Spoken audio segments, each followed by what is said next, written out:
4 mois de travail, plus de 130 témoignages édifiants, dont découlent aujourd'hui 50 recommandations. Celles mises au point par la commission d'enquête parlementaire sur les violences faites aux enfants dans le cadre scolaire, après le scandale de Betaram, cet établissement catholique visé à lui seul par plus de 200 plaintes d'anciens élèves. Parmi ces recommandations, celle de proposer une réparation et une indemnisation des victimes, de rendre imprescriptibles certaines infractions commises sur les mineurs, ou encore de former davantage le personnel de l'éducation avec rappel annuel de leur obligation de signalement.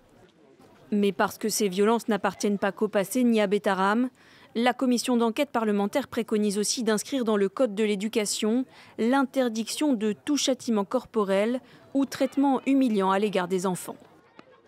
Ces violences à l'école ont eu lieu dans toute la France, dans des centaines d'établissements, avec des milliers de victimes pendant des années. Donc oui, on peut dire que c'était systémique, qu'elles sont encore présentes aujourd'hui dans des établissements privés, publics. Et donc je crois que d'une affaire Betaram, qui a été le point de départ de cette commission d'enquête sur l'initiative de mon collègue co-rapporteur Paul Vannier, on a aujourd'hui un phénomène.